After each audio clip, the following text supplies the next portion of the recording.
Hello दोस्तों, welcome to Asian academy classes. This side is your mentor Dakshayani Wande की। I hope आप सब बहुत अच्छे होंगे, आप सबकी पढ़ाई एकदम बढ़िया चल रही होगी।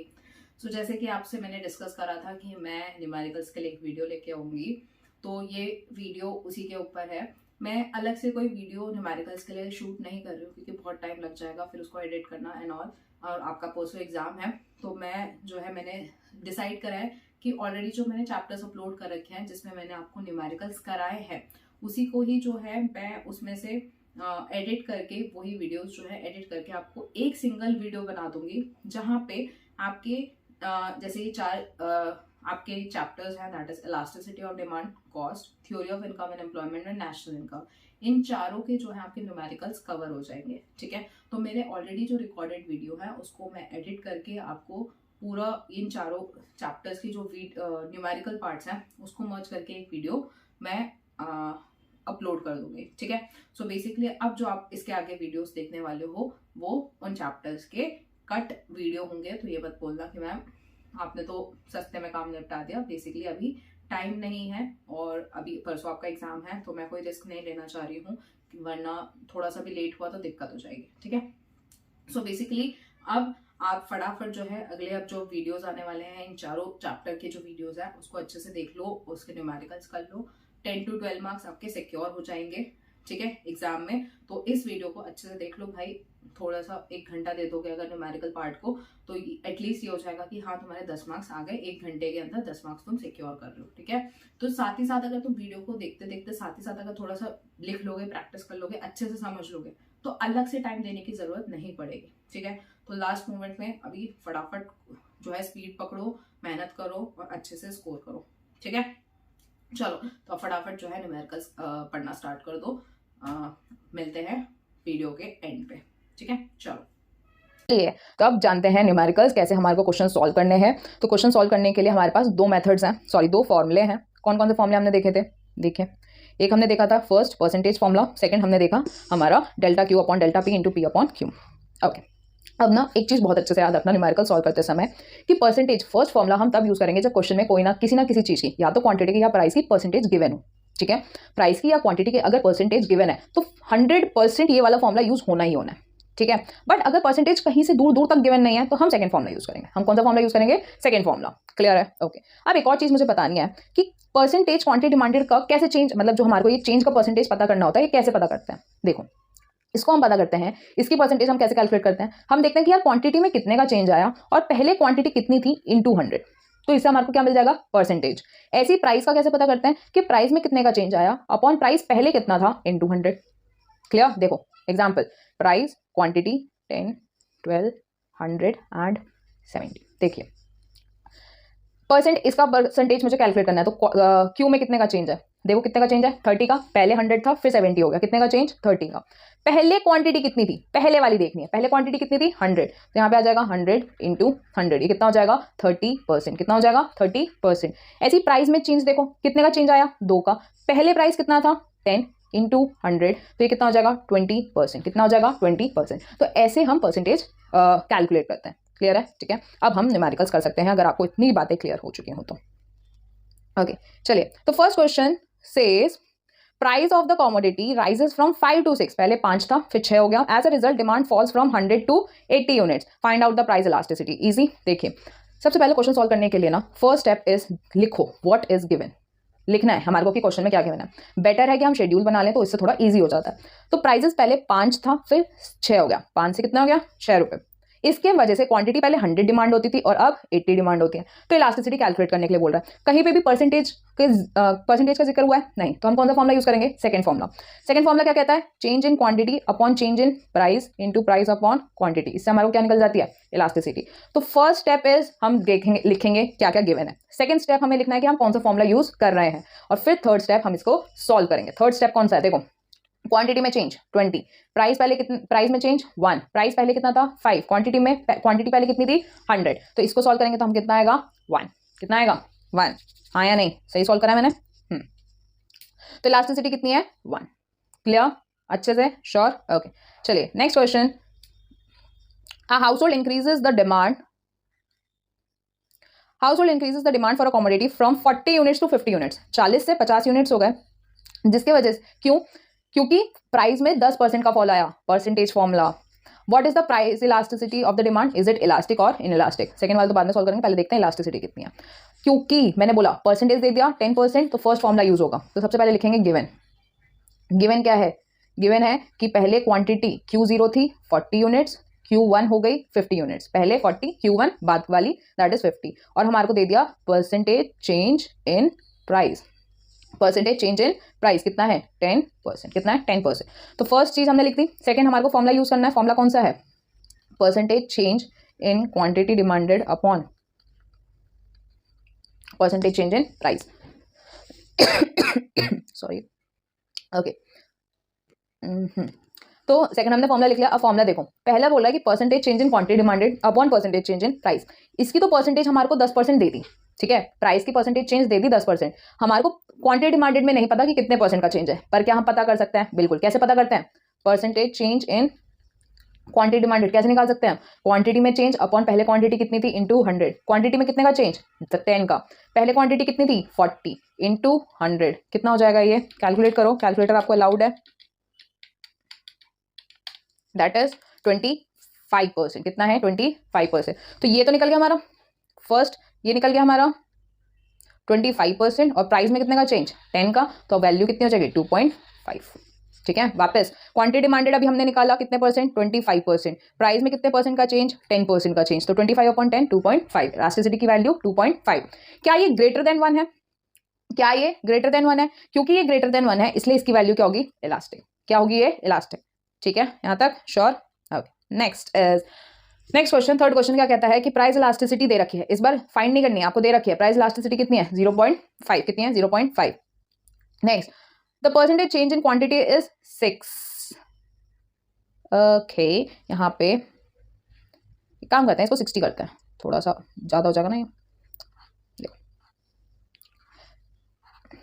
वेट, इसको हम क्या करेंगे? 60 कर देते हैं।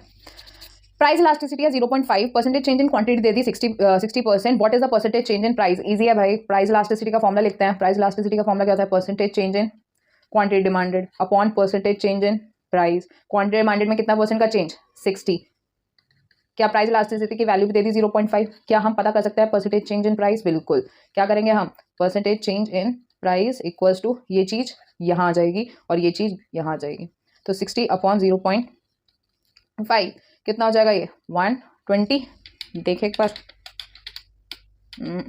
60 डिवाइडेड बाय 0.5, 120। ठीक है, तो कितने % का चेंज? 120% का चेंज। क्लियर? श्योर? पक्का? नाइस। चलिए, fourth question is price elasticity दे दिया आपको वापस से -1 at given price. At the given price the consumer buys 60 units of the good. वो जितना प्राइस है उस पर 60 यूनिट्स कंज्यूम करता है। How many units will consumer buy if price falls by 10%? अगर प्राइस 10% से कम हो जाता है तो वो कितने यूनिट्स परचेज करेगा? तो भाई वापस क्या दे दिया? 10% दे दिया। दिया कि नहीं दिया? तो क्योंकि 10% दे दिया तो हमारा कहीं ना कहीं कौन सा फॉर्मूला लगेगा? Percentage formula. तो परसेंटेज फॉर्मूला क्या है? Percentage change in quantity demanded upon percentage change in price. ठीक है, percentage change in quantity demanded upon percentage change in price. हमारे को elasticity they the 1, percentage change in quantity demanded हमें नहीं पता, परसेंटेज चेंज इन प्राइस हमारे को पता है कितना है? 10% का चेंज। तो percentage change in quantity demanded will be 10%। कितना हो जाएगा? 10%। कैसे? 10 को 1 से मल्टीप्लाई कर दिया तो percentage change in quantity demanded आ गई कितनी? 10% की। क्लियर? श्योर हो? तो अब मुझे पता चल गया यार कि डिमांड में 10% का चेंज आया। पहले कितने यूनिट्स कंज्यूम कर रही थी मैं? 60 यूनिट्स। पहले 60 यूनिट्स कंज्यूम कर रही थी, इसमें 10% का चेंज आया, बट प्राइसेस क्योंकि फॉल हुए हैं तो डिमांड बढ़ी होगी। डिमांड बढ़ी होगी, इनवर्स रिलेशनशिप। तो 60 में 10% और ऐड कर दो तो कितना हो जाएगा ये? 66%। कितना हो जाएगा ये? Sorry, 66 units. कितना होगा? 66 यूनिट्स। आई होप आपको ये चीज क्लियर हो रही है। पक्का? Sure? Okay.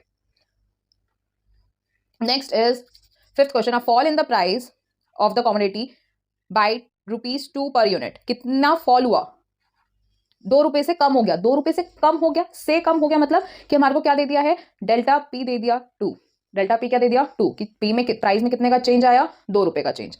Okay, to the increase in the quantity demanded by 10 units. By 10 units मतलब 10 यूनिट से क्वांटिटी डिमांडेड चेंज हो गई। इसका मतलब क्या है कि हमारे को चेंज इन क्वांटिटी भी दे दी 10 यूनिट्स की। ठीक है, फिर उसने बोला प्राइस इलास्टिसिटी कितनी है 1, प्राइस इलास्टिसिटी कितनी है -1, तो हम बोलेंगे प्राइस इलास्टिसिटी हमारी -1।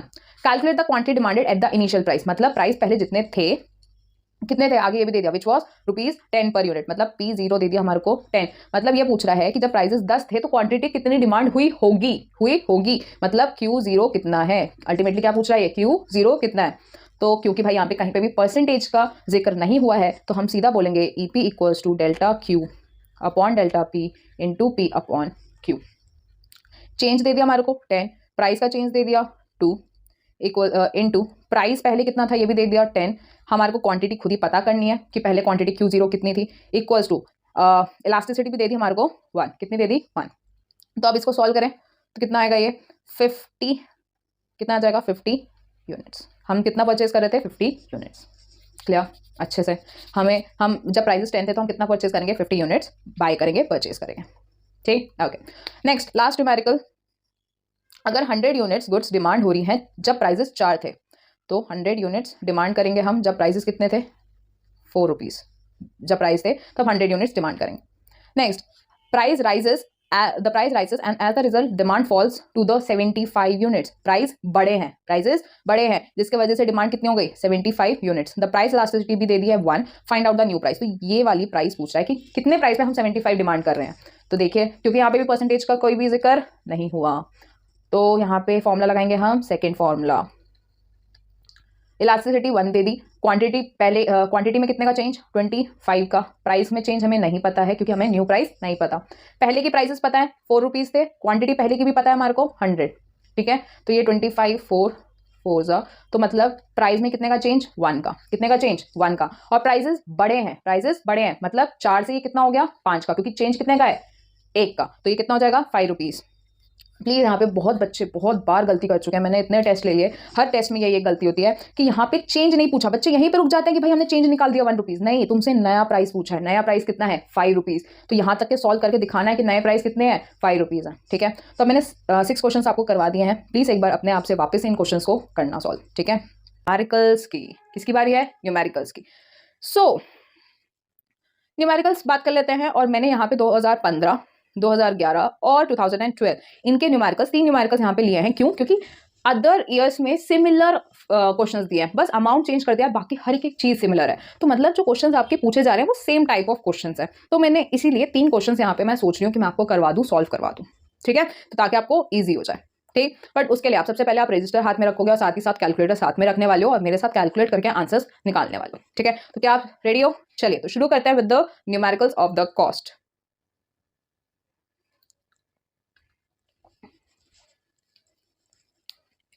ओके, सो मैंने यहाँ पे कैलकुलेटर अपना ओपन कर लिया है और इस कैलकुलेटर को हम थोड़ा साइड में रखते हैं, ठीक है। इसको यहाँ पे आ जाओ, कैलकुलेटर जी इधर देखिए।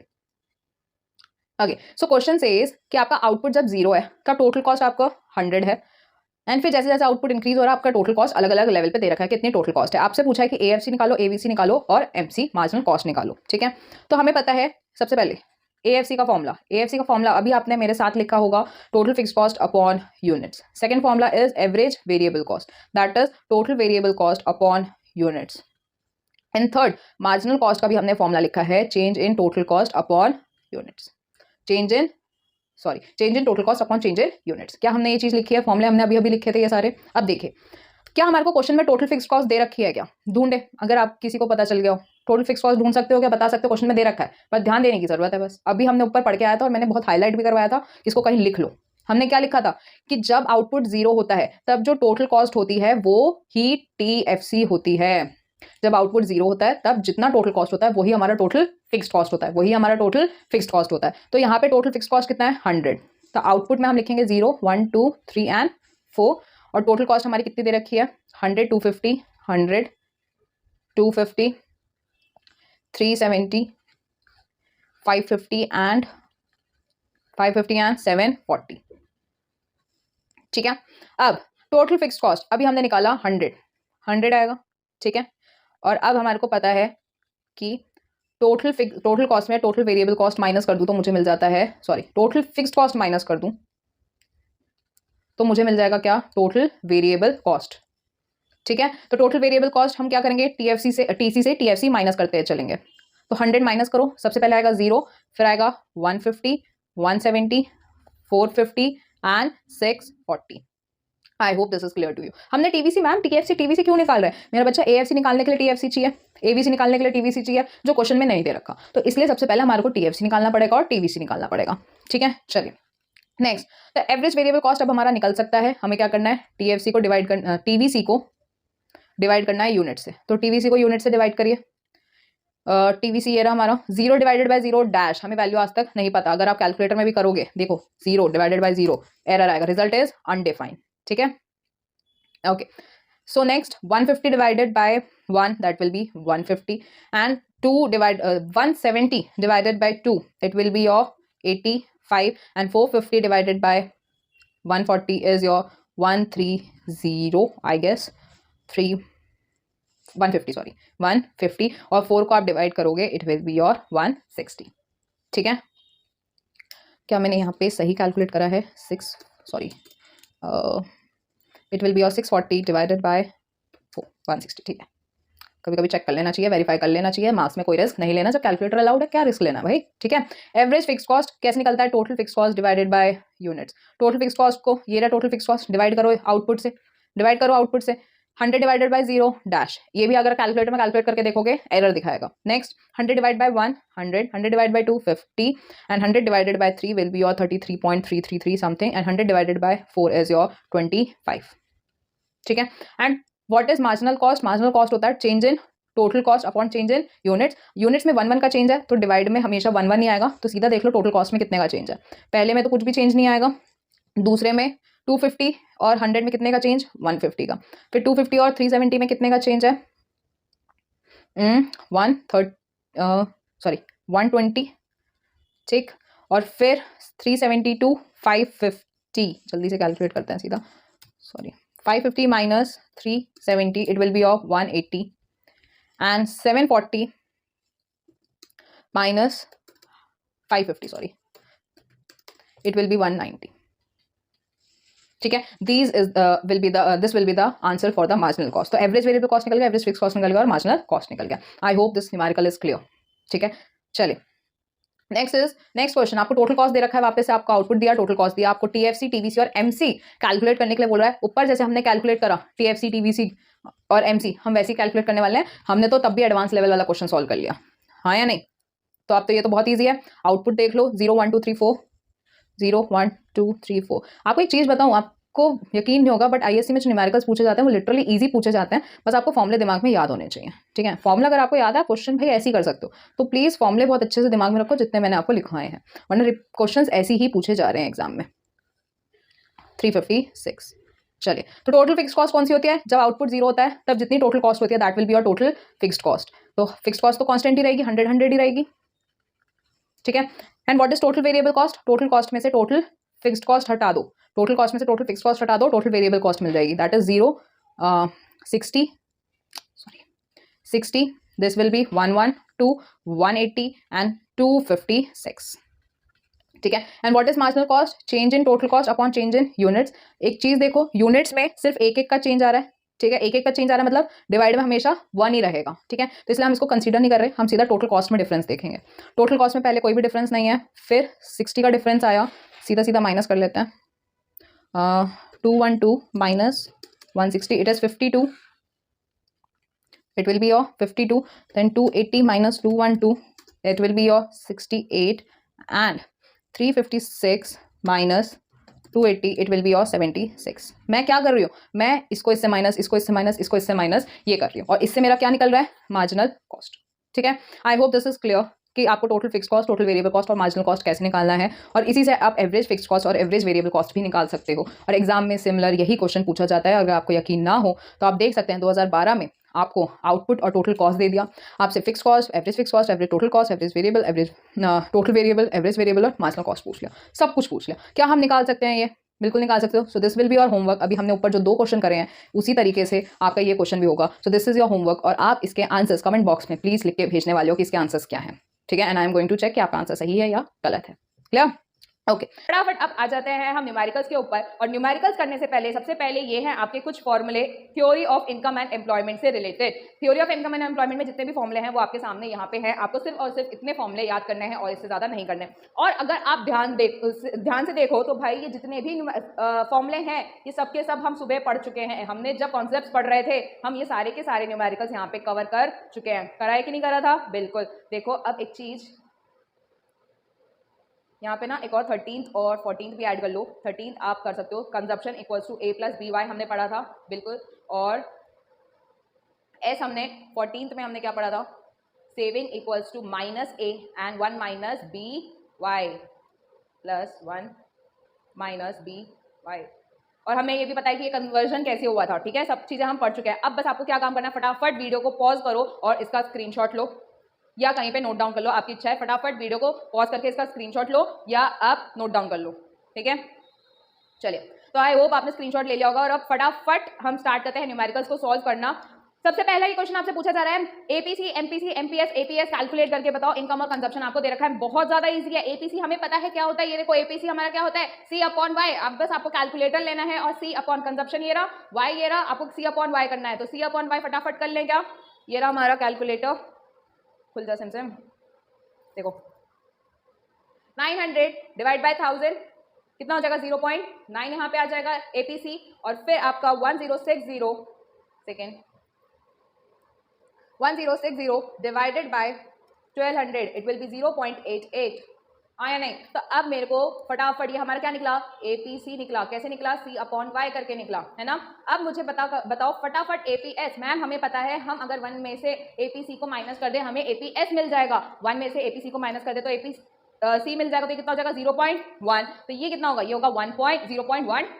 खत्म बात, बिल्कुल इतना ही इजी है। बस आपको कॉन्सेप्ट्स अच्छे से पता होंगे तो हर चीज आप बड़े आराम से कर लोगे। अब एक बात बताओ, एमपीसी और एमपीएस पूछा है मुझसे, मतलब एमपीसी कैसे निकलता है, delta c upon delta y निकलता है कि नहीं निकलता, delta c upon delta y. अब एक बात बताओ कि हमें पहले कितना था हमें नहीं पता, कंजप्शन 0 नहीं हो सकता, तो कितना चेंज आया पहले उसमें वो तो हमें नहीं पता, इसलिए हम डैश कर देंगे। हम क्या कर देंगे, डैश कर देंगे।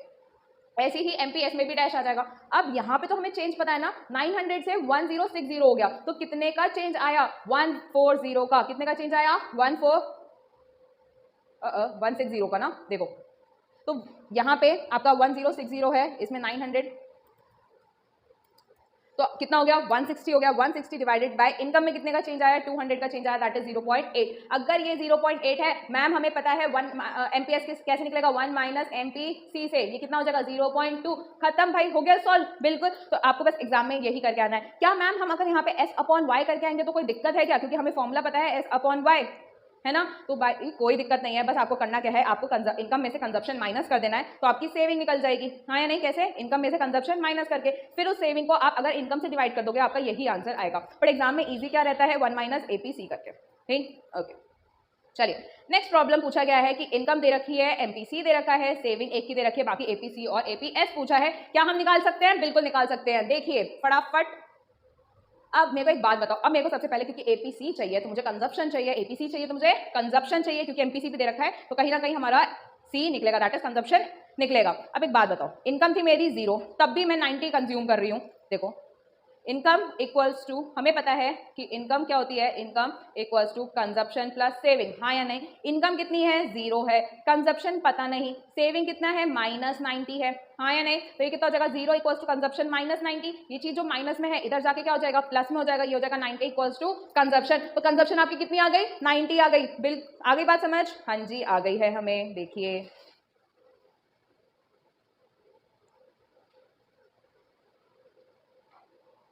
तो यहाँ पे हम कंजप्शन कितना लिख देंगे, 90 लिख देंगे। कितना लिखेंगे, 90 लिखेंगे। अब मैम बाकी के कैसे निकाले, हमारे को तो सेविंग दे ही नहीं रखा। तो यहाँ पे क्या दे रखा है, एमपीसी दे रखा है, और हमें पता है कि एमपीसी क्या होता है, delta c upon delta y होता है कि नहीं होता। और MPC equal to delta c upon delta y. अब एमपीसी क्या मुझे दे रखा है, हाँ दे रखा है, कितना, 0.6। कंजप्शन हमारे को पता करना है, और डेल्टा वाई कितना है, चेंज बताओ कितना है रे, 0 से 100 हो गया, कितने का चेंज आया, 100 का चेंज आया। तो 100 ये क्योंकि डिवाइड में है, यहाँ पे जाके मल्टीप्लाई में हो जाएगा, और डेल्टा सी हमारा 60 हो जाएगा। कितना हो जाएगा, 60 हो जाएगा। मतलब कंजप्शन में चेंज कितने का आ रहा है, 60 का चेंज आ रहा है। कितने का चेंज आ रहा है, 60 का चेंज आ रहा है। तो अब एक बात बता दो फटाफट,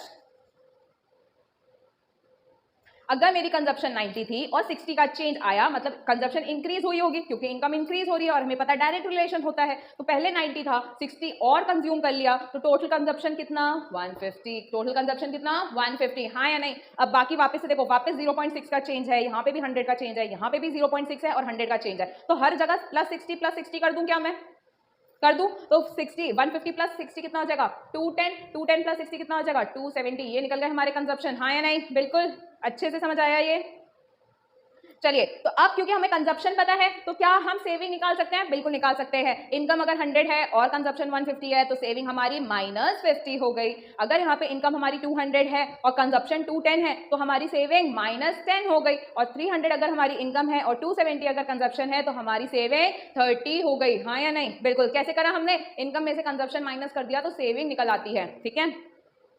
अब बात आती है कि एपीसी कैसे कैलकुलेट होता है, सी अपॉन वाई, अभी हम पता कर रहे थे सी अपॉन वाई, तो मतलब 90 अपॉन 0 विल बी डैश, कभी भी कोई भी चीज अगर अपॉन में होती है तो 0 डैश एरर आता है। देखो फॉर एग्जांपल यहाँ पे मैं करके भी दिखाती हूँ, 90 डिवाइडेड बाय 0 करोगे, can not be divided by 0, error आ जाता है कैलकुलेटर में, तो इसलिए हम इसमें क्या करेंगे, डैश करेंगे, इसलिए एपीएस को भी हम डैश करके चलेंगे, ठीक है। नेक्स्ट देखो 150 divided by 100 it will be 1.5, हाँ या नहीं, तो ये कितना हो जाएगा -0.5, ये कितना हो जाएगा -0.5। दूसरा यहाँ पे कितना आ जाएगा 210 divided by 200 it will be 1.05, ये कितना हो जाएगा 1.05, और 1 माइनस कर दो तो ये कितना आ जाएगा -0.05, कितना आ जाएगा -0.05, क्योंकि सेविंग माइनस में है ना तो इसलिए यहाँ पे भी नेगेटिव आएगा, ठीक है। ओके चलिए आगे करते हैं। अब एपीसी यहाँ पे 270 डिवाइडेड बाय 300 कितना हो जाएगा 0.9 हो जाएगा, और यहाँ पे 0.1 हो जाएगा। आई होप आपको एपीसी और एपीएस कैसे निकलेगा क्लियर हो गया है, ये हो गया ना। चलिए, ये वही न्यूमेरिकल्स हैं जो कि मैं अपने पिछले वीडियोस में करवा चुकी हूँ, बट क्योंकि ये रिवीजन सीरीज चल रहा है तो मैं वापस से इन क्वेश्चंस को करवा रही हूँ ताकि आपका एक फ्लो बना रहे, ठीक है। चलिए नेक्स्ट क्वेश्चन है, इसमें कुछ क्वेश्चंस मैंने ऐड ऑन भी कर रखे हैं, ठीक है। लास्ट में जो है जितने भी पास्ट ईयर क्वेश्चंस पूछे गए हैं वो भी मैंने इसमें ऐड कर दिया।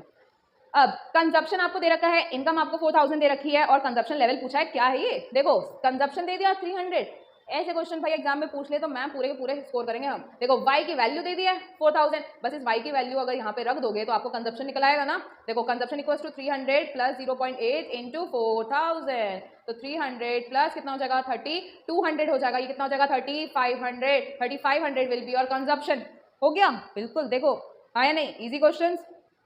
नेक्स्ट प्रॉब्लम इज कि कंजप्शन आपको 60 प्लस 0.8y दे रखा है, आपको इन्वेस्टमेंट 60 की दे रखी है, इक्विलिब्रियम लेवल ऑफ इनकम पूछा है, और हमें पता है अगर कहीं पे भी इक्विलिब्रियम की बात करेंगे तो हमारा फॉर्मूला कौन सा यूज होगा, y equals to C plus I, कौन सा यूज होगा y equals to C plus I. तो अगर मैं बोलती हूँ y equals to C plus I, और y कितना है मुझे नहीं पता मैम, कंजप्शन कितना है मेरा बच्चा यहाँ दे रखा है आपको 60 प्लस 0.8y, इसको एज इट इज लिखना है क्या, बिल्कुल, और i कितना है 60, तो यहाँ पे 60 लिख दो, तो 60 प्लस 60 कितना हो जाएगा 120, और यहाँ पे y प्लस 0.8y, अब ये प्लस की चीज यहाँ पे माइनस में चली जाएगी तो y minus 0.8y equals to 120, तो यहाँ पे y की वैल्यू अगर आप कैलकुलेट करोगे तो कितनी आ जाएगी, देखो 120 divided by 0.2 it will be 600, तो y कितनी आ गई 600, आया कि नहीं आया y 600 आ गया।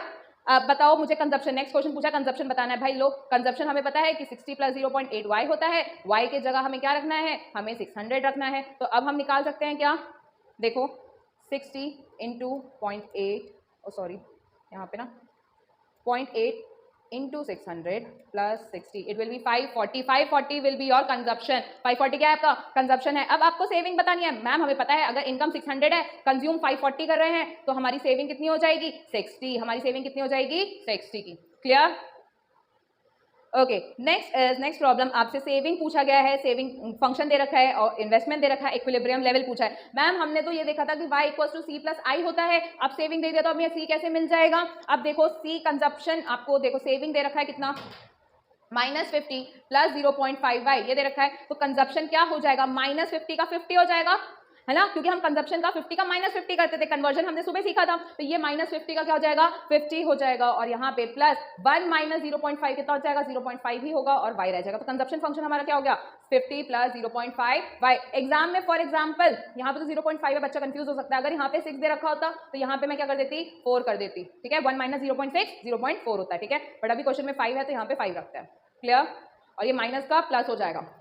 ओके तो अब हमें कंजप्शन फंक्शन मिल गया क्या, बिल्कुल। अब इनकम कितनी है हमारी इनकम हमें मैम पता नहीं है, कंजप्शन हमने अभी निकाल लिया है 50 प्लस 0.5 y, और इन्वेस्टमेंट कितनी है 7000 की, तो y इक्वल्स टू 50 प्लस ये कितना हो जाएगा 7050 हो जाएगा, प्लस 0.5y हो जाएगा, 0.5y यहाँ पे चला जाएगा, बचेगा 0.5y इक्वल्स टू 7050, तो y की वैल्यू आपकी कितनी आ जाएगी 7050 डिवाइडेड बाय 0.5, क्या हो गया 7050 divided by 0.5, it will be 14100. So 14100 will be your income. I hope यहाँ तक आपको चीजें समझ आ रही हैं बहुत अच्छे से, ठीक है।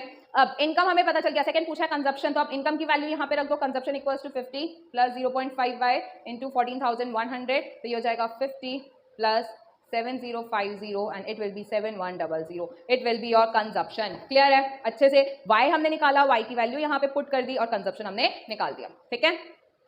क्या मैम एग्जाम्स में भी ऐसे क्वेश्चन पूछे जाते हैं? ऐसे ही पूछा जाता है, टेंशन नहीं, ठीक है। अगर पूछा जाएगा इस लेवल का पूछा जाएगा, इससे ज्यादा लेवल नहीं पूछा जा सकता। हर लेवल के क्वेश्चन जो आईएससी में पूछे जाते हैं वो मैं सब कवर करती हुई चल रही हूँ, ठीक है। चलिए नेक्स्ट क्वेश्चन है कि एमपीसी आपको दे रखा है और इन्वेस्टमेंट बोला है कि 10 करोड़ से इंक्रीज हो रहा है, तो मुझे इनकम बताओ कितनी इंक्रीज हो रही है। अभी हमने मैकेनिज्म पढ़ते समय ही ये देखा था, एमपीसी हमने 0.9 लिया था, अब एमपीसी 0.75 दे दिया। मैम हमें पता है हम के निकाल लेंगे 1/1 माइनस एमपीसी करके, तो 1/1 माइनस 0.75 कितना हो जाएगा 1/0.25। इसे सॉल्व करोगे आपका आएगा आंसर 4। अब मेरे को पता है k इक्वल्स टू 4 होता है और k equals to delta y upon delta i होता है, और 4 k की वैल्यू मैंने पुट कर दी 4, डेल्टा y कितना हो गया हमारा, डेल्टा y हमें निकालना है, डेल्टा i हमारा 10 करोड़ है तो यहाँ पे 10 लिख देंगे, तो इससे हमारा डेल्टा y कितना हो जाएगा 40, डेल्टा y कितना हो जाएगा 40। आई होप आपको ये चीज यहाँ तक क्लियर है, ठीक है। तो इंक्रीज इन इनकम निकल गई कितनी 40 करोड़, ठीक है। चलिए नेक्स्ट क्वेश्चन पूछ रहा है आपसे कि नेशनल इनकम 500 करोड़ से इंक्रीज हो रही है, मतलब इनकम इंक्रीज हो रही है 500 करोड़ से, तो चेंज इन इनकम दे दिया है कितना 500 करोड़, कितना दे दिया 500 करोड़, और income in change in investment दे दिया है हमें कितनी 125, यहाँ पे ना करोड़ लगा देना। अब एमपीसी पूछा है कि एमपीसी कितना है, एमपी भाई हमें पता है कि इससे हमारे को क्या निकल जाएगा के निकल जाएगा, कैसे निकल जाएगा 500 अपॉन 125 करके ये आ जाएगा हमारा 4, और हमें पता है कि इक्वल्स टू 1/1 माइनस एमपीसी होता है, तो 4 इक्वल्स टू 1/1 माइनस एमपीसी होगा। मैम अब कैसे सॉल्व करें, अब तो फंस गए क्योंकि 1 माइनस एमपीसी है। अब क्या कर सकते हैं, तो अब सबसे इजिएस्ट सोल्यूशन मैं बताऊंगी, दोनों को ही क्या कर दो रेसिप्रोकल कर दो, दोनों को क्या कर दो रेसिप्रोकल कर दो, तो ये क्या हो जाएगा आपका 1/4, ये कितना हो जाएगा 1/4 हो जाएगा, और ये क्या हो जाएगा आपका 1 माइनस एमपीसी, ये क्या हो जाएगा आपका 1 माइनस एमपीसी। ओके क्या पढ़ रहे, देखो अब हमारा जो 1/4 है, ये 4 था, इसको हमने रेसिप्रोकल कर दिया, और 1/1 माइनस एमपीसी था, हमने इसको रेसिप्रोकल कर दिया, तो ये हो गया 1 माइनस एमपीसी। तो अब 1/4 करोगे तो ये कितना आ जाएगा 0.25 हो जाएगा, और ये क्या आ जाएगा 1 माइनस एमपीसी हो जाएगा, और ये 1 माइनस 0.25 होगा तो ये क्या हो जाएगा 0.75, तो एमपीसी की वैल्यू क्या आ गई 0.75। आई बात समझ अच्छे से, ठीक है। वरना दूसरा तरीका यही है कि क्रॉस मल्टीप्लाई आप सॉल्व कर लो, ठीक है। चलिए नेक्स्ट क्वेश्चन बोल रहा है कि एडिशनल इन्वेस्टमेंट बताओ, एडिशनल इन्वेस्टमेंट बताओ, और एमपीसी अगर आपका 0.5 है और डेल्टा वाई आपका 1000 है, इस बार आपसे उल्टा पूछ लिया, डेल्टा आई पूछ लिया, आप क्या करोगे, पहले तो के निकालोगे 1 माइनस 0.5 करके, और ये हो जाएगा आपका 0.5, इसे सॉल्व करोगे आपका क्या आ जाएगा 2, हाँ या नहीं। अब के की वैल्यू 2 रखो, डेल्टा वाई हमें दे रखा है 1000 और डेल्टा आई हमें निकालना है, तो ये 2 इधर आ जाएगा और डेल्टा आई उधर चला जाएगा, तो डेल्टा आई इक्वल्स टू क्या हो जाएगा 1000 divided by 2, that will be 500। तो इन्वेस्टमेंट क्या है 500 है, इन्वेस्टमेंट कितनी है 500 की। आई होप आपको ये चीज क्लियर है, ठीक है। Okay next is problem number 9। ये मेरे से कमेंट में एक ने पूछा था कि मैम इसका सोल्यूशन क्या होगा, तो लो जी आपके लिए आ चुका है उसका सोल्यूशन, फटाफट देख लो। अगर आपकी इनकम इतनी है, कंजप्शन 4 है, सेविंग निकाल लोगे -4, कैसे निकाला हमने, इनकम में से कंजप्शन माइनस कर दिया, तो आपकी सेविंग निकल गई -4। ऐसी 10 में से -12 करोगे क्या आएगा -2 आएगा, 20 में से 20 माइनस करोगे 0, 30 में से 28 माइनस करोगे 2 आएगा, हाँ या नहीं। अब एपीएस निकालना है, एपीएस कैसे निकलेगा s अपॉन वाई, तो -4/0 डैश आ जाएगा, -2/10 माइनस 0.2 आएगा, 20/20 क्या हो जाएगा 1 हो जाएगा, हाँ या नहीं। एक सेकेंड यहाँ पे गड़बड़ चली है, देखो ये आएगा 1.2। ये पहली बात एपीसी और एपीएस है, ठीक है, इसे एपीएस और इसे एपीसी करो, और अब देखो -4/0 डैश 2/10 ये आ जाएगा आपका -0.2, और 0/20 आपका आ जाएगा 0, और 2/30 ये आपका हो जाएगा कितना 0.067, 0.06 करता है, ठीक है, 0.06 है ना, ठीक है। अब APC निकाल दोगे क्या, ये डैश आ जाएगा, ये कितना आ जाएगा 1.2 आ जाएगा, ये कितना आ जाएगा, ये 1 आ जाएगा, और ये हमारा क्या हो जाएगा 0.-1 करेंगे तो आ जाएगा ये 0.093, इसे करते हैं 7। अब ये सही है, ठीक है, क्लियर, ओके। तो ये आपका क्या निकल गया, APC निकल गया और APS निकल गया, ठीक है। चलिए नेक्स्ट प्रॉब्लम नंबर 10 क्या कहता है कि MPC is equals to MPS, और मुझे पता करना है मल्टीप्लायर MPC इक्वल्स टू क्या है, MPS है, और मैम हमें पता है कि MPC प्लस MPS क्या होता है, 1 होता है। MPC प्लस MPS क्या होता है, 1 होता है, और MPC और MPS अगर इक्वल है तो MPC की जगह MPS की जगह MPC लिख सकती हूँ क्या मैम, MPS की जगह क्या लिखूं, MPC लिखूं, इक्वल्स टू क्या होगा 1। अब ये क्या हो जाएगा 2 MPC इक्वल्स टू 1, तो MPC क्या हो जाएगा इक्वल्स टू 1/2, दैट इज 0.5, क्या हो जाएगा 0.5, क्लियर है यहाँ पे। तो आपको MPC निकल गया 0.5 और MPS भी क्या होगा फिर 0.5 होगा कि नहीं होगा, बिल्कुल। अब क्या आप K निकाल सकते हो 1/MPS करके, और ये आ जाएगा 0.5 and it will be 2, clear है अच्छे से। तो आपका क्या मल्टीप्लायर निकल गया 2, ओके। नेक्स्ट क्वेश्चन क्या कहता है कि मल्टीप्लायर है आपका 4, और अगर MPC what will be the value of MPC and MPS। इस बार मल्टीप्लायर दे दिया 4 और MPC और MPS की वैल्यू पूछ ली, मतलब K इक्वल्स टू 1/MPS होता है, और ये K कितना है 4 है, ये हो जाएगा 1/MPS, दोनों को रेसिप्रोकल कर दो, ये हो जाएगा 1/4 इक्वल्स टू MPS, तो ये हो जाएगा 0.25 इक्वल्स टू MPS। तो अगर MPS 0.25 है तो MPC क्या होगा 0.75, MPC क्या होगा 0.75। आई होप आपको ये चीज क्लियर है, ओके। नेक्स्ट क्वेश्चन क्या कहता है, last question, if the value of MPC is 0.9 calculate the value of multiply. ये तो मैम बहुत बाय हाथ का खेला है, ये देखो 1 माइनस 0.9, ये हो जाएगा 1/0.1। अब तक हम यही पढ़ते हुए आ रहे थे, 10 टाइम्स क्या हो जाएगा K हो जाएगा, हाँ या नहीं, तो K की वैल्यू 10 टाइम्स निकल गई। ऐसी ही क्वेश्चंस आपसे एग्जाम्स में पूछे जाते हैं, ठीक है। तो सारे के सारे लेवल जितने भी अब तक पूछे गए हैं और पूछे जा सकते हैं, और आपके फ्रैंक के बुक के हर एक क्वेश्चंस मैंने कवर कर दिए हैं, ठीक है। हर टाइप के क्वेश्चन यहाँ पे आपका सॉल्व हो चुका है। तो फटाफट क्या एक बार हम स्पेसिमन पेपर देख लें जो न्यूमेरिकल हमारा रह गया था। ये देखो AS हमें पता है क्या होता है, C/S, ये हमने सुबह सॉल्व कर लिया था। अब बात आती है इसकी, APC निकालना है। अगर कंजप्शन 90 है और ये 100 है तो ये कितना हो जाएगा 0.9 हो जाएगा, और ये कितना हो जाएगा ये हो जाएगा 0.9। और अगर आप यहाँ पे भी चेंज देखोगे 90 से 108 का चेंज कितना हो गया, 18 का चेंज आया, यहाँ पे कितने का चेंज आया 20 का चेंज आया। अगर इसे भी आप सॉल्व करोगे यहाँ पे 0.9 और पहले का डैश, क्यों पहले का डैश, क्योंकि हमें चेंज पता नहीं है कितने का है, क्लियर, ओके।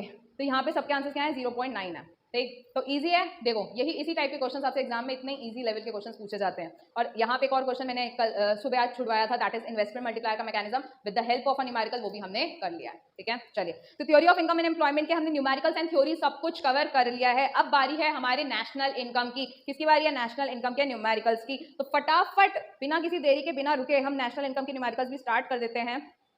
और ये रहा हमारा नेशनल इनकम के फॉर्मूले सारे आपके इस यहाँ पे आ चुके हैं।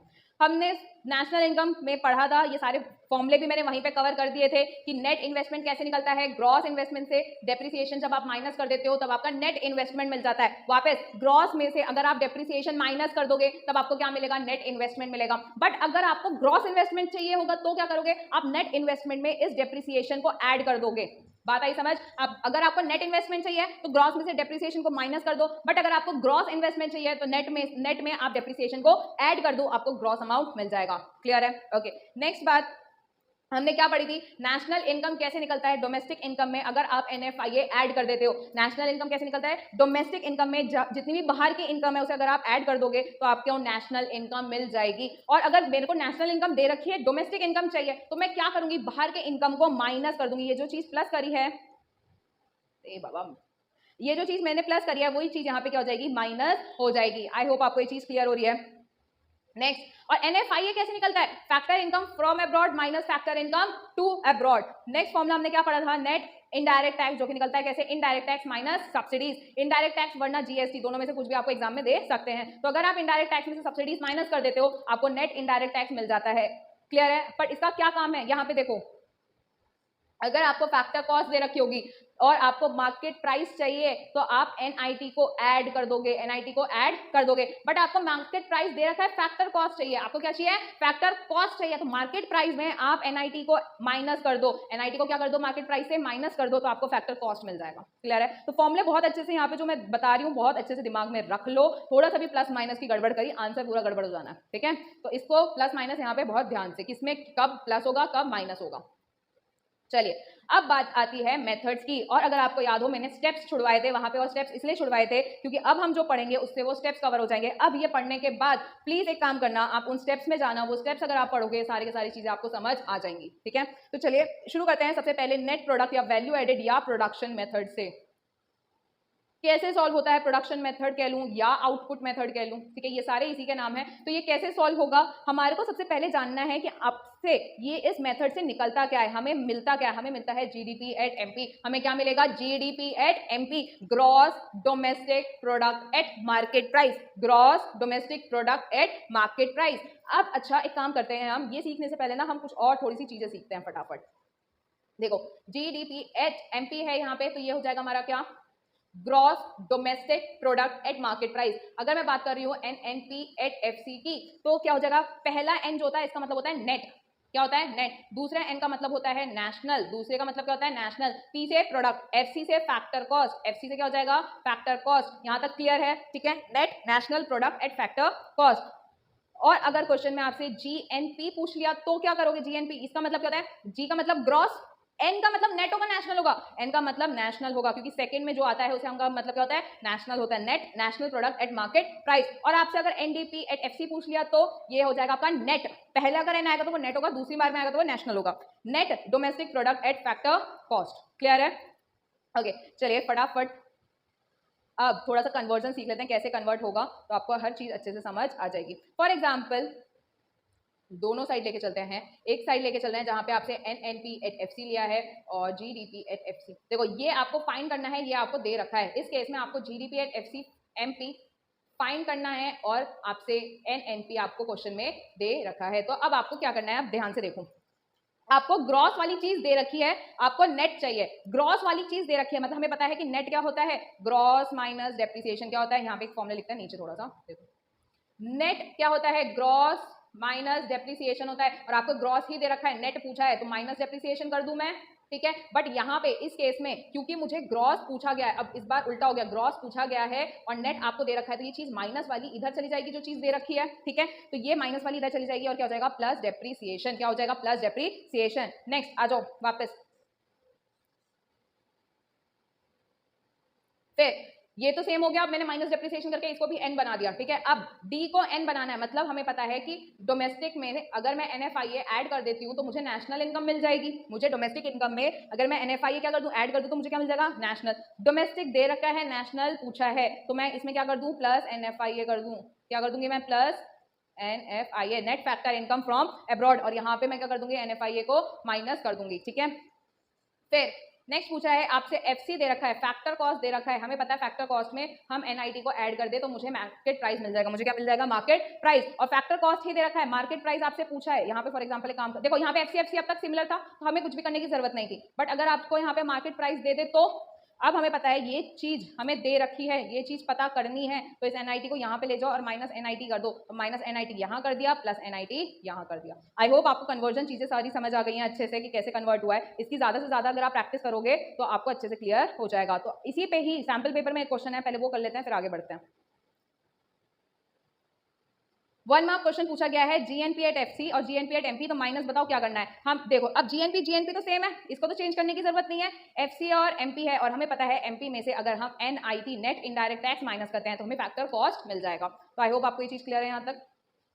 चलिए तो अब आ जाते हैं वापस से फॉर्मूले में।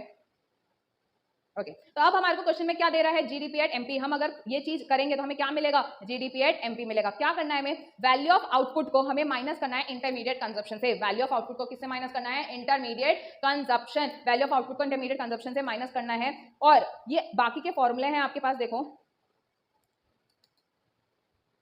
वैल्यू ऑफ आउटपुट अगर क्वेश्चन में नहीं दे रखा तो sales plus change in stock कर लोगे, और अगर सेल्स भी नहीं दे रखा तो डोमेस्टिक सेल्स प्लस एक्सपोर्ट कर लोगे। चेंज इन स्टॉक कैसे निकलता है? Closing stock minus opening stock, closing stock minus opening stock से निकलता है। दूसरी बात, इंटरमीडिएट कंजप्शन नहीं दे रखा तो परचेजेस ऑफ रॉ मटेरियल लोगे। मशीन, अगर परचेजेस ऑफ मशीनरी दे रखा होगा ना तो इसे इग्नोर कर देना, ठीक है, वरना परचेजेस ऑफ किसका लोगे? Raw material. अगर परचेजेस नहीं दे रखा तो डोमेस्टिक परचेजेस प्लस इंपोर्ट करोगे, डोमेस्टिक परचेजेस प्लस इंपोर्ट करोगे। मैम इतने सारे फॉर्मूले कैसे याद होंगे मेरा बच्चा? वैसे तो मैं एक पॉइंट लेके चल रही हूँ कि अगर ये चीजें नहीं दे रखी तो ये चीजें दे रखूंगी, वरना एग्जाम में आपको सिर्फ सीधा सीधा क्वेश्चन वैल्यू ऑफ आउटपुट और इंटरमीडिएट कंजप्शन दे देगा और आपको डायरेक्ट माइनस करके आना है। इतना सब कुछ घूमने की जरूरत नहीं पड़ेगी, बट भाई हमें रिस्क नहीं लेना, इसलिए एक बार ये फॉर्मूले भी अच्छे से करके चले जाना, ठीक है। तो वैल्यू ऑफ आउटपुट और इंटरमीडिएट कंजप्शन को माइनस करेंगे तो हमें क्या मिल जाएगा? जीडीपी एट एमपी मिल जाएगा। तो फटाफट इसमें न्यूमेरिकल्स कर लें क्या? चलो, सबसे पहला न्यूमेरिकल 2019 में ही पूछा गया है। Output method that is production method से हमें नेशनल इनकम निकालना है, और प्लीज इस पे ध्यान दो कि नेशनल इनकम होता है एनएनपी एट एफसी। क्या होता है? NNP at FC, that is factor cost. अब ये एनएनपी एट एफसी हमारा कैसे निकलेगा?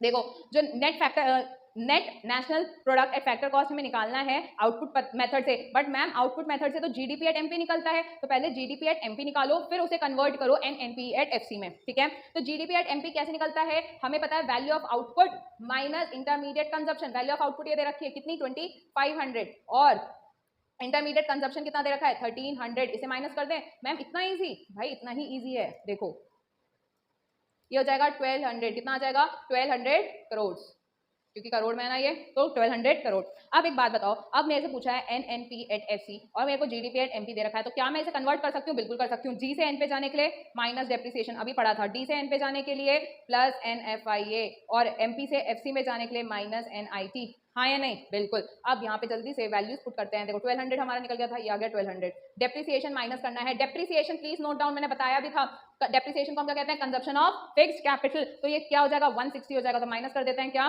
160 प्लस एनएफआईए करना है। एनएफआईए माइनस 30 दे रखा है, और एनआईटी ढूंढो कहाँ है? एनआईटी एनआईटी नहीं दे रखा, इनडायरेक्ट टैक्स दे रखा है। इनडायरेक्ट टैक्स दे रखा है 180, और सब्सिडीज आपको दे रखा है 40। तो 180 में से 40 का कितने बचे? 140, तो माइनस 140। तो आंसर क्या हो जाएगा? फटाफट देखो, 1200 माइनस 160 माइनस 30 माइनस 140, ये हो जाएगा हमारा 870 करोड़। आंसर आ गया 870 करोड़, ठीक है। आई होप आपको यहाँ तक चीज क्लियर है कि एनएनपी एट एफसी कैसे निकला है, ठीक। चलो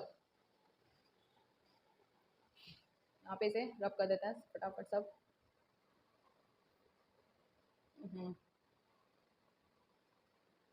और कहीं पे आपसे पूछा गया है क्या?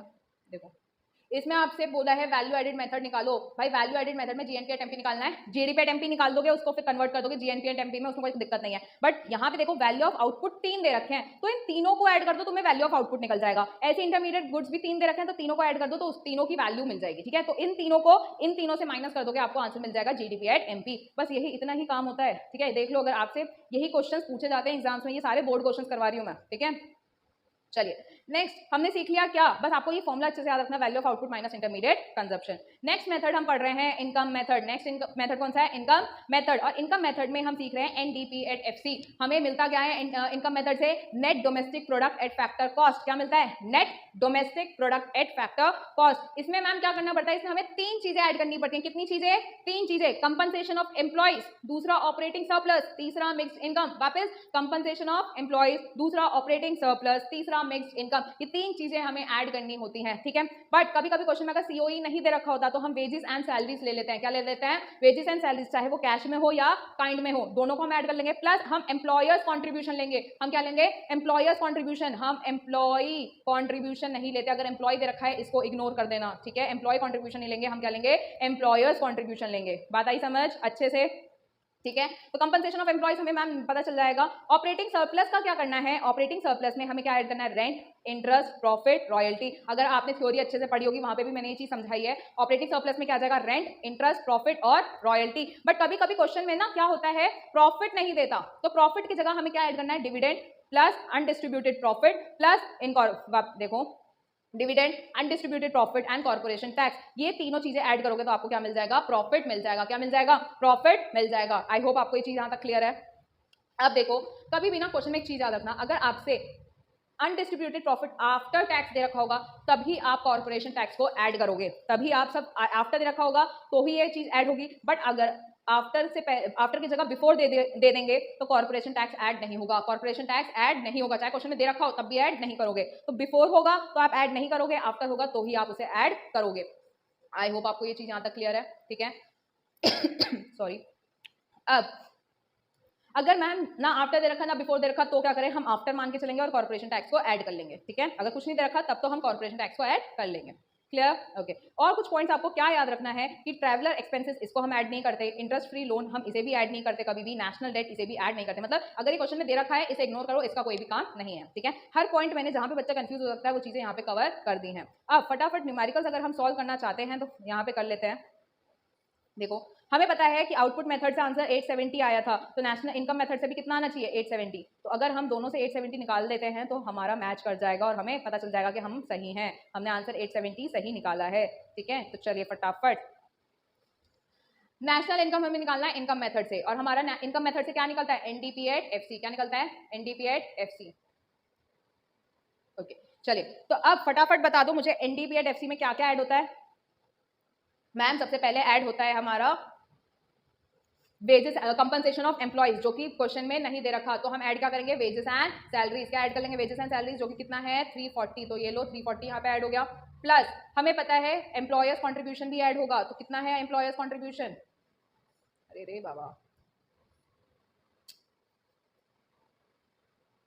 पहले वहां चलेगा, कितना है एम्प्लॉयर्स कंट्रीब्यूशन 30, कितना है 30, तो ये लिख दिया हमने 30, ठीक है। प्लस प्लस प्लस प्लस अब हमारे को क्या करना है, ऑपरेटिंग सरप्लस लेना। ऑपरेटिंग सरप्लस कहीं डायरेक्ट दे रखा है नहीं, तो उसके अंदर का ढूंढो। रेंट आता है, ठीक है, रेंट कितना है, रेंट है हमारा 110। फिर प्रॉफिट आता है, प्रॉफिट कितना है 50, प्रॉफिट कितना है 50। इंटरेस्ट आता है, इंटरेस्ट है हमारा 10, और मिक्स इनकम आ जाएगी लास्ट में, दैट इज 360 है ना, 360 है ना, तो प्लस क्या हो जाएगा 360 हो जाएगा। इसको हम अगर ऐड कर लेते हैं फटाफट तो कितना आ जाता है, देखो 340 plus 30 plus 110 plus 50 plus 10 plus 360, कितना हो जाएगा 900 हो जाएगा। तो 900 आपका यहाँ पे आ गया, ठीक है। अब हमें निकालना है NNP@FC। NNP@FC कैसे निकल देगा, NDP@FC में ये सब कुछ सेम है, बस D से हमें N पे जाना है, तो प्लस NFIA कर देते हैं, और ये हमारा 900 आ गया। NFIA -30 है तो -30 कर दो, आ गया 870। भाई आंसर मैच कर गया, हमारा आउटपुट से भी 870 निकला था और इससे भी 870 निकला था, तो 870 हमारा बिल्कुल सही आंसर है। क्लियर है, चलो नेक्स्ट चीज हमसे पूछी गई है, नेक्स्ट है expenditure method. Ma'am expenditure method कैसे निकलता है, देखो ब्लर क्यों हो रहे हो, एक सेकंड रुक जाओ। चलिए वापस से कंटिन्यू करते हैं फटाफट एक्सपेंडिचर मेथड से। नाउ एक्सपेंडिचर मेथड में हमारा क्या निकलता है, GDP@MP। क्या निकलता है, GDP@MP। और ये GDP@MP कैसे कैलकुलेट होता है, हम 4 चीजें ऐड करते हैं। कौन सी, कितनी चीजें, 4। एक तो private final consumption expenditure, government final consumption expenditure, gross domestic final investment and net export. And क्या ऐड करते हैं, नेट एक्सपोर्ट ऐड करते हैं। ये 4 चीजें अगर आपको क्वेश्चन में मिल गई, चारों को ऐड कर दो, काम खत्म भाई, GDP@MP निकल जाएगा। मैम इतना ईजी, भाई मैं तो सबसे कहती हूँ सबसे ज्यादा ईजी यही मेथड है, वेरी वेरी वेरी ईजी भाई। पर अब बस आपको छोटी सी चीजें क्या याद रखनी है कि इन्वेस्टमेंट की जगह क्वेश्चन में कैपिटल फॉर्मेशन दे देगा, क्योंकि इन्वेस्टमेंट मतलब ही क्या होता है, कैपिटल फॉर्मेशन होता है। यहाँ पे कोई दिक्कत नहीं होनी चाहिए।